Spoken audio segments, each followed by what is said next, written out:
Alright, let's talk about William Cowper, one of the gentlest and most human voices of the 18th century, a poet who stood right at the doorway between Augustan order and romantic emotion. Cowper wrote not about kings or battles, but about the joys and sorrows of everyday life, and that focus on simplicity has been asked in exam. He wrote about rural peace, the lives of ordinary people, and his deep compassion for the poor. In an age full of polished wit and heroic couplets, Cowper quietly revolted against those trends. His poetry turned away from artificial elegance and found beauty in the real and the sincere, which is why we call him a forerunner of Burns, Wordsworth, and Coleridge.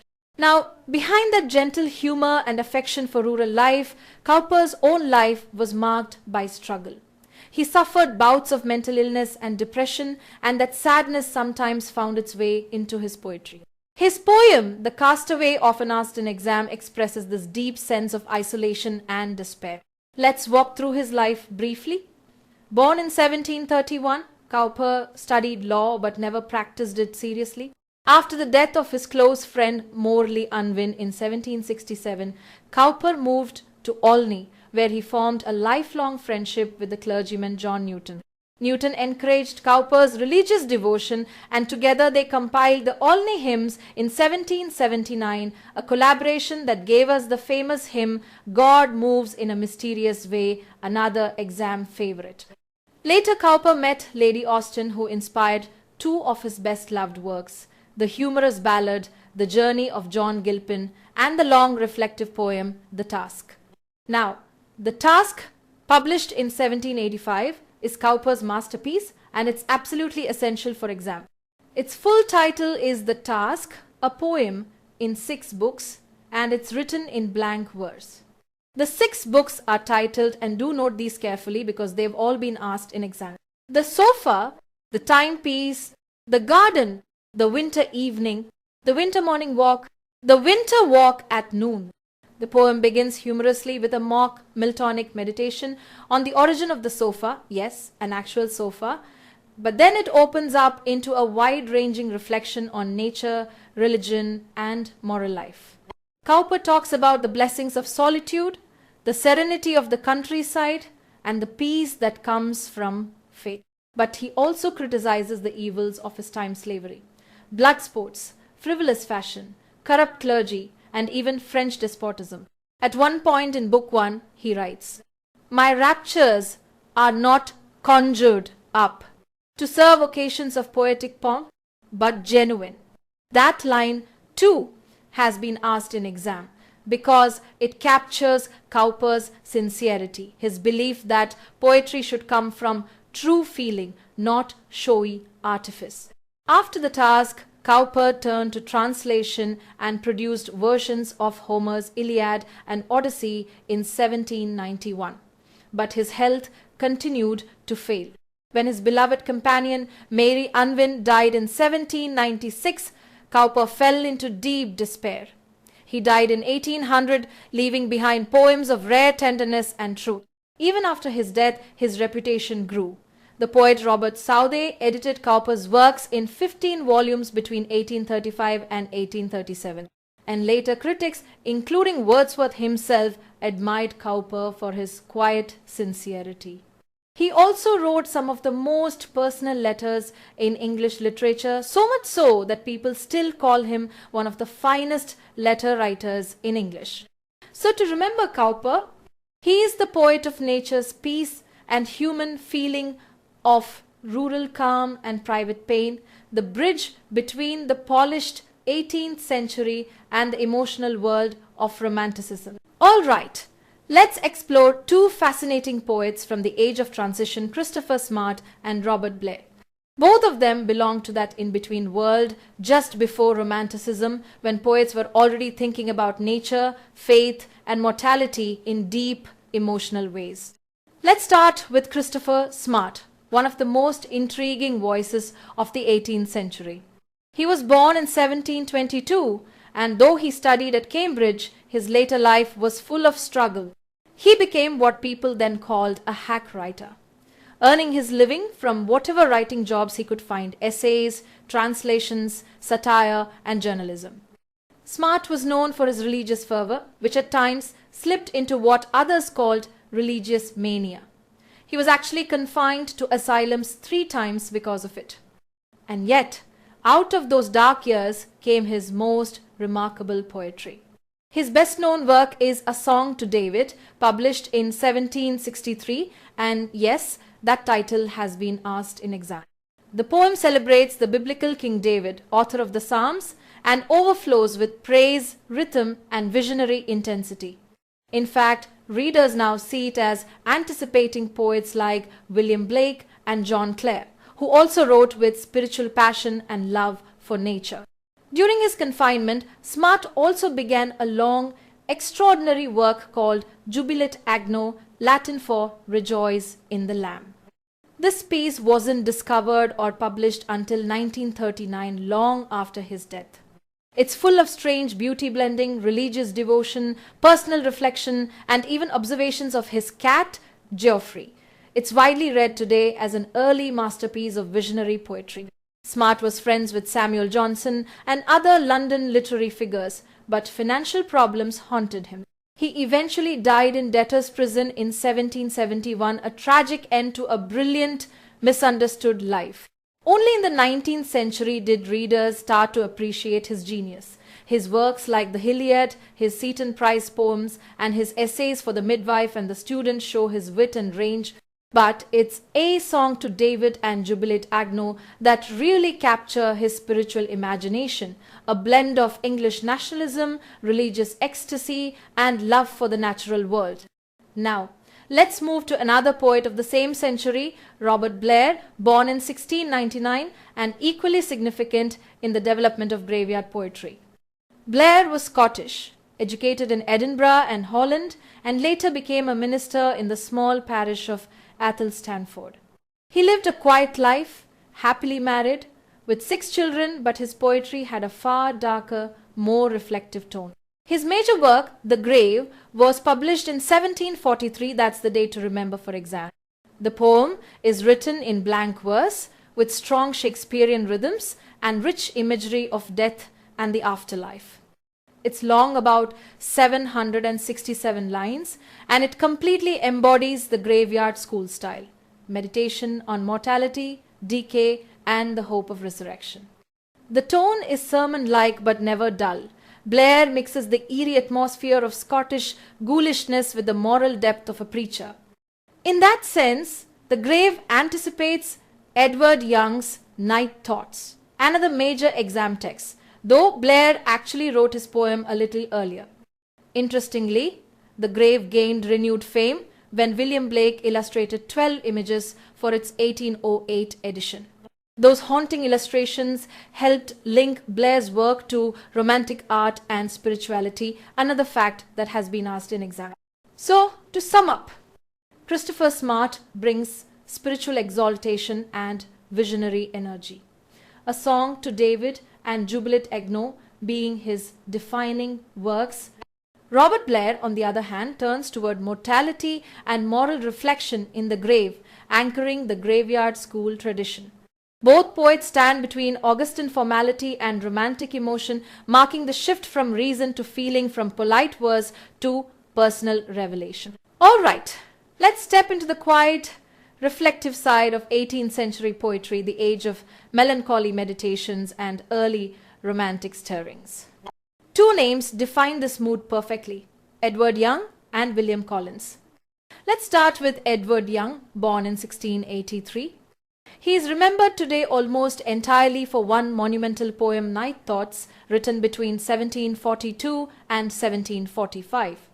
And yes, the title Night Thoughts on Life, Death and Immortality has been asked in exam. Now, this is not a light poem. It's written in blank verse and grew out of Young's personal grief, the deaths of his wife, stepdaughter, and close friends. Across 9 nights or sections, he reflects on mortality, the brevity of life, and the hope of immortality. The famous line, "Procrastination is the thief of time," comes from this very work, another exam classic. Each night is actually a separate philosophical meditation. Life, death, and immortality. Time, death, friendship. Narcissa. The Christian triumph. The relapse. And so on, all the way to the consolation. These sections together form a spiritual journey from despair to faith. The poem was widely admired. Goethe and Edmund Burke both drew inspiration from it, and James Boswell even called it the grandest poetry ever. William Blake later illustrated it, making Night Thoughts a true meeting point of verse, art, and philosophy. And yes, that connection with Blake and Boswell has been asked in exam. Outside poetry, Young wrote a few tragedies like The Revenge in 1721, though critics said his plays lacked real theatrical spark.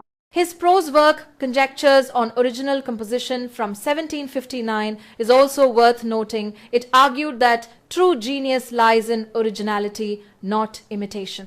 That essay deeply influenced later Romantic thought and is frequently cited in exam. So, Edward Young stands as one of those transitional poets, still moral and didactic like an Augustan, but already emotional, introspective, and personal like a Romantic. Now, let's turn to William Collins Younger, briefer but just as influential. Born in 1721, Collins is often called a pre-Romantic poet because he blended neoclassical structure with Romantic feeling. He studied at Winchester College and formed a lifelong friendship with Joseph Warton. At only 17, he wrote his Persian Eclogues, clearly under the influence of Pope. Later, in 1757, they were retitled Oriental Eclogues. That renaming has been asked in exam. What's special about these eclogues is their exotic setting places like Baghdad, Circassia, and the Caucasus, far removed from the traditional English pastoral. Through these distant landscapes, Collins renewed the old pastoral form and filled it with new color, imagination, and emotion. His style inspired others too. Thomas Chatterton later wrote African Eclogues, and John Scott of Amwell followed with his Oriental Eclogues, exploring Arabia, Bengal, and China.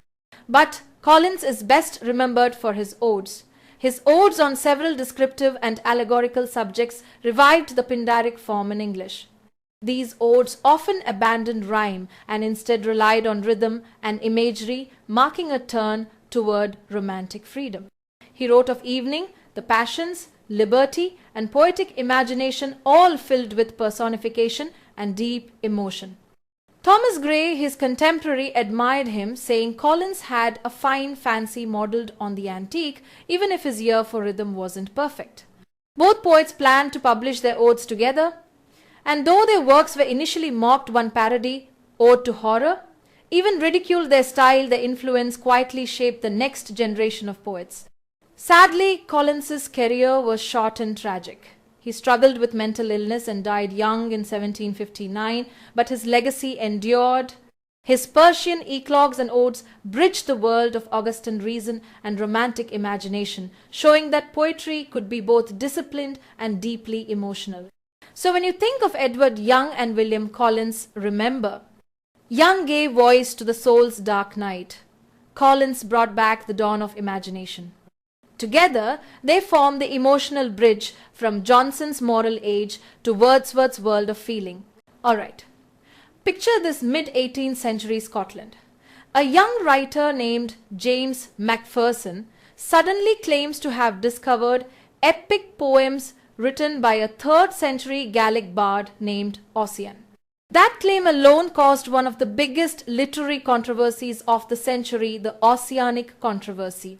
Macpherson's first book, The Highlander 1758, didn't make much noise.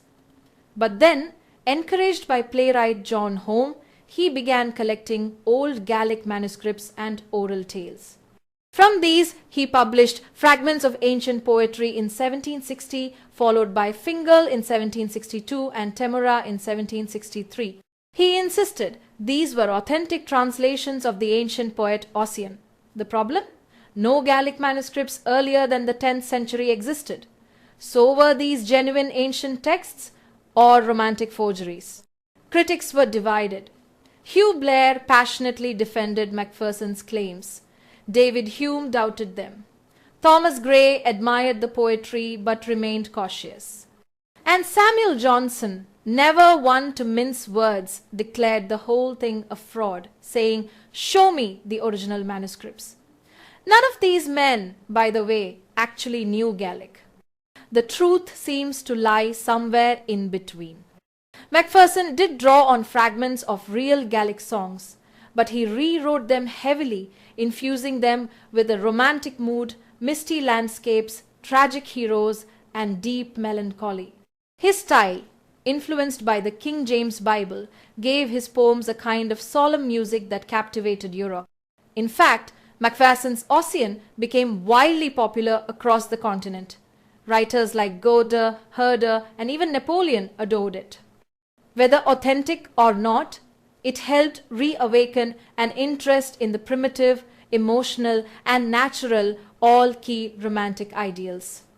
So, in a way, Macpherson's forgery, if we can call it that, helped launch a whole movement. Not bad for a controversy, right? Now, from the Scottish Highlands to Bristol, we meet Thomas Chatterton, the tragic prodigy, the romantics called the marvelous boy. Wordsworth used that very phrase, and yes, it's been asked in exam. Chatterton was born poor and fatherless, but incredibly gifted. By 10, he was already writing poetry. His first known piece, On the Last Epiphany, showed early genius. He later began creating poems he claimed were written by a medieval monk named Thomas Rowley, supposedly from the 15th century. The Rowley poems, including Aella and the Bristol Tragedy, were so convincing that many readers thought they were genuine medieval manuscripts. But when Horace Walpole discovered the deception, he publicly denounced Chatterton's work as forgeries. That humiliation crushed the young poet. At just 17, penniless and alone in London, Chatterton poisoned himself with arsenic, a tragic end that deeply moved later generations. After his death, his reputation only grew. The Romantics idolized him as a symbol of misunderstood genius. Coleridge wrote a monody on the death of Chatterton. Wordsworth called him the marvelous boy. Shelley gave him a stanza in Adonais. Keats dedicated Endymion to him. Byron, Scott, and Rossetti all praised his brilliance. Even in France, Alfred de Vigny wrote a play about him, Chatterton, which later inspired an opera. Chatterton's poems are full of melancholy, idealism, and youthful despair qualities that foreshadow romantic poetry. And even though his Rowley persona was invented, his writing style, rich in feeling, musical rhythm, and emotional intensity, made him a true romantic before the movement even began. Fun fact: the famous painting The Death of Chatterton by Henry Wallace immortalized that tragic scene, the young poet lying dead by his desk, sunlight falling on his lifeless body. That painting has been directly asked in exam too. So, between Macpherson's invented ancient bard and Chatterton's imaginary medieval monk, both men blurred the line between authenticity and imagination, but in doing so, they awakened something new in English literature: the power of emotion, the allure of the past, and the voice of the individual soul. Let's step into the early 18th century, the moment when poetry began shifting from polished Augustan wit towards something gentler, more emotional, and deeply connected to nature. Two poets lead this quiet revolution: James Thomson and John Dyer. James Thomson is often seen as one of the true forerunners of Romanticism. He was a Scottish poet, educated at Jedburgh Grammar and the University of Edinburgh, and later moved to London in 1725. Like many writers of his time, he worked as a tutor before turning to poetry. His most famous work, The Seasons, began appearing in parts. Winter came out in 1726, Summer in 27, Spring in 28, and finally Autumn in 1730. That full edition year has been asked in exam. Together, these poems form the first sustained nature poem in English literature, and that's one of the reasons Thomson is so important. Now, The Seasons isn't a narrative poem. There's no plot or hero.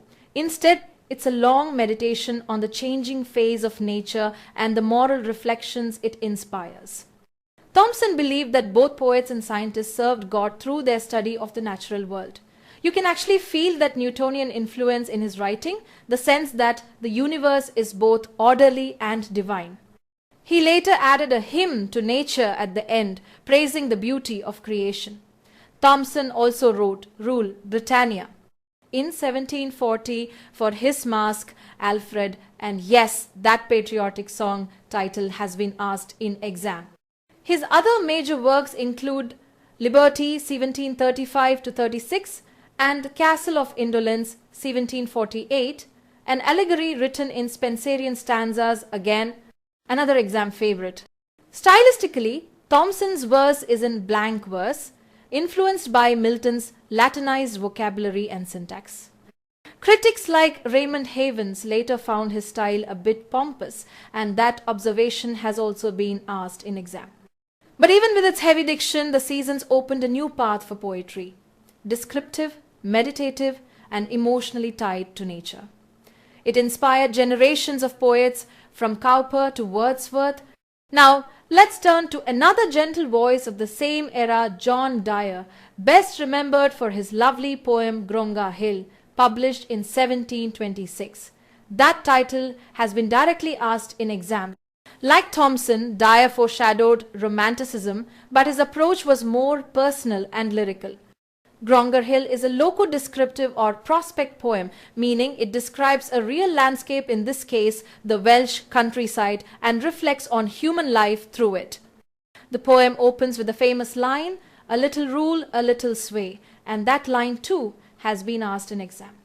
It's a simple reflection on how brief human power and ambition are compared to the permanence of nature.